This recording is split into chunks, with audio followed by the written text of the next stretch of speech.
आज से हम अपना इंग्लिश लैंग्वेज कोर्स जो है ना वो स्टार्ट करने जा रहे हैं। इस इंग्लिश लैंग्वेज कोर्स में ये जो है आपको बेसिक्स इंग्लिश से लेके एडवांस लेवल तक ईच एंड एवरीथिंग जो है वो सिखाई जाएगी। हम हर चीज़ जो इंग्लिश रेलिवेंट होती है, वो चाहे पार्ट्स ऑफ स्पीच हैं, चाहे ग्रामर है, चाहे टेंसेज हैं, चाहे एक्टिव स्पेसिफाइज हैं, और चाहे वो आपके डायरेक्ट इनडायरेक्ट हैं, कंपाउंड सेंटेंसेस, जितनी भी यानी इंग्लिश से रेलिवेंट चीज़ें होती हैं ना, idioms, phrases, vocabulary, synonyms, antonyms, each and everything जो है ना हम इसमें करेंगे।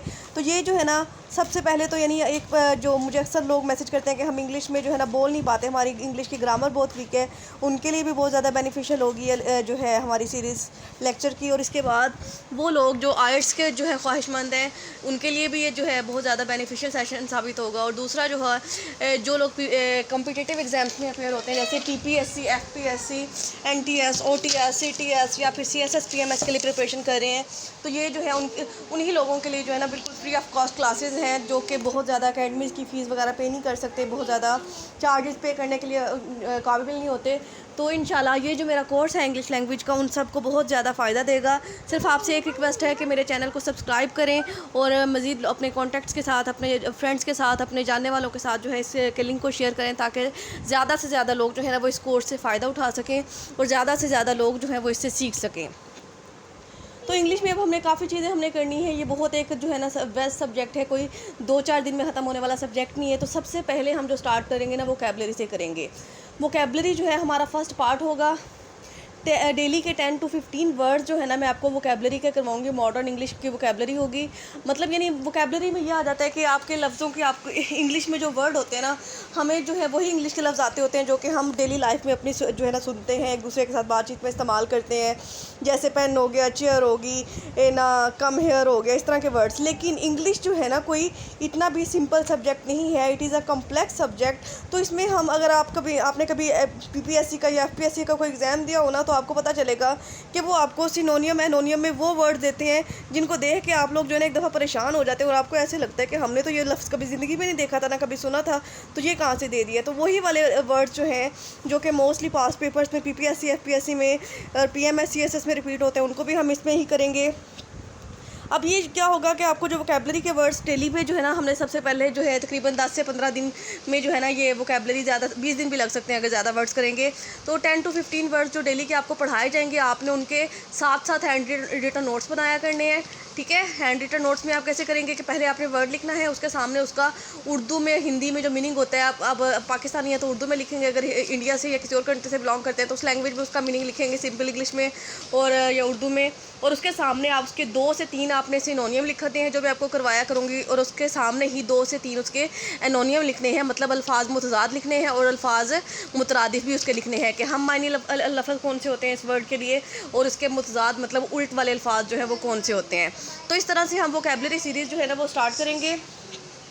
तो आज हमारा वोकेबलरी का फर्स्ट लेक्चर है। अब आप लोग जो है ना अपने पेन और पेंसिल लेके बैठिए और अपने नोट्स जो है ना आज से ही बनाना स्टार्ट करें। और नोट्स जो है ना आप बना रहे हैं या नहीं बना रही है, मैंने आपके जो है चेक भी किया करने हैं ग्रुप में, और इनका जो है वीकेंड पे आपका टेस्ट भी हुआ करेगा।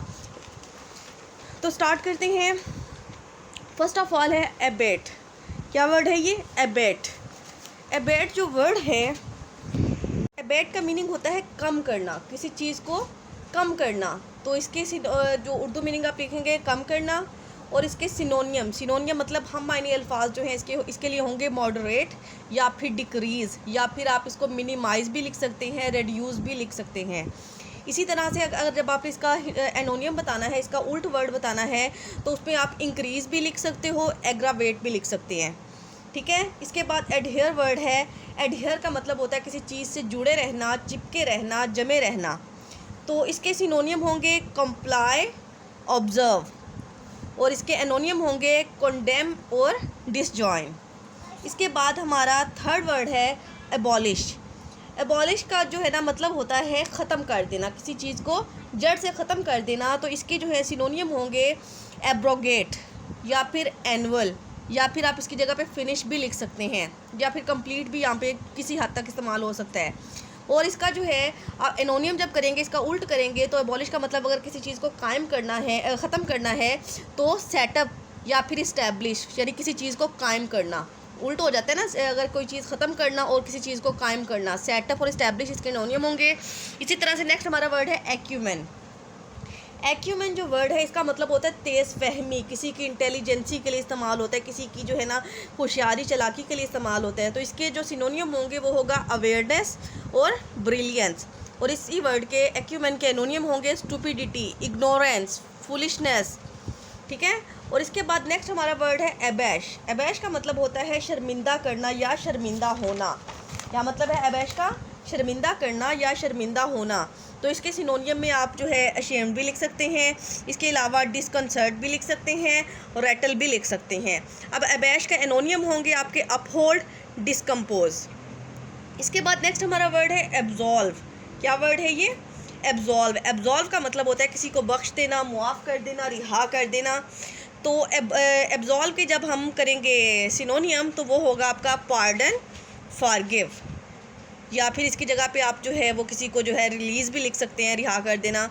और इसके एनोनियम आपके होंगे कंपेल, एक्सक्यूज़। कंपेल मतलब किसी को मजबूर कर देना, एक्सक्यूज़ का मतलब किसी पे इल्ज़ाम लगा देना या किसी को जो है ना वो अंडर अरेस्ट कर लेना। इसके बाद एब्ज्योर। एब्ज्योर जो वर्ड है इसका मतलब होता है तौबा करना या इनकारी कसम खाना।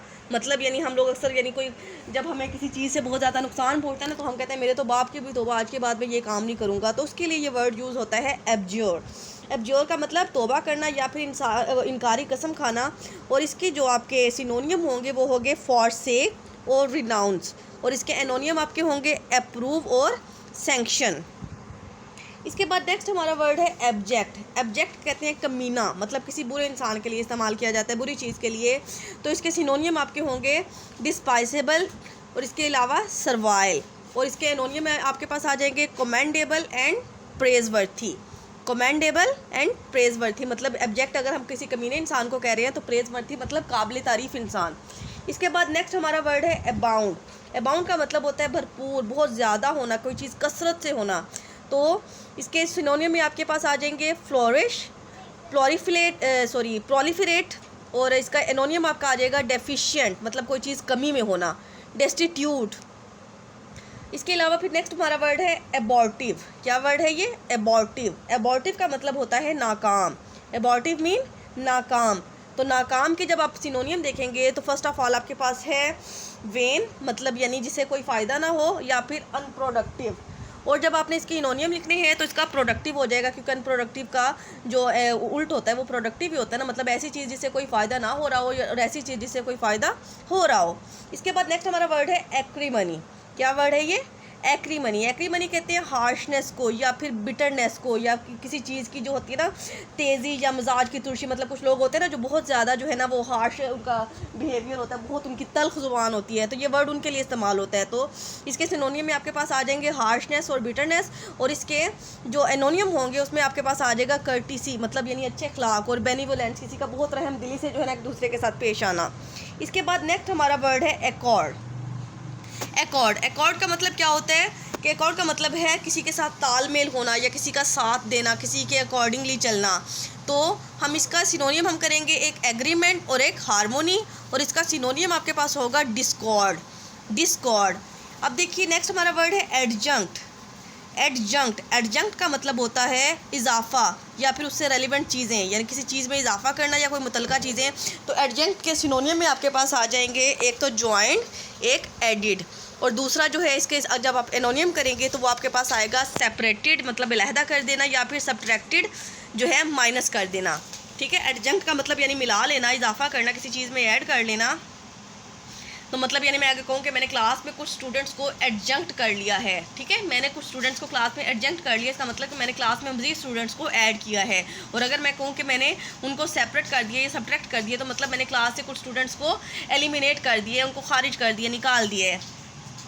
इसके बाद नेक्स्ट हमारा लास्ट आज का क्लास का वर्ड है एडवर्सिटी। एडवर्सिटी से तो सब लोग ही जो है ना वाकिफ़ होंगे।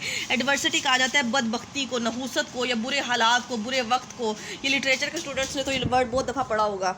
तो इसका सिनोनियम होता है मिसफॉर्च्यून मतलब बदकिस्मती, क्लेमिटी, बदहाली। और इसके एनोनियम आ जाते हैं प्रॉस्पेरिटी एंड फॉर्च्यून मतलब खुशहाली और खुशकिस्मती।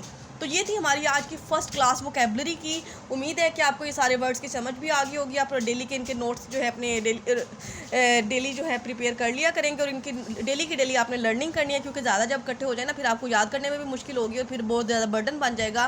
तो इसलिए अगर आपने ये कोर्स करना है तो डेली का अपना काम जो है डेली ही कंप्लीट करेंगे। उम्मीद है कि आज की क्लास आपको अच्छी लगी होगी। टेक केयर, अल्लाह हाफिज़, दुआओं में याद रखिएगा, and don't forget to subscribe my channel and share this video. Take care, अल्लाह हाफिज़।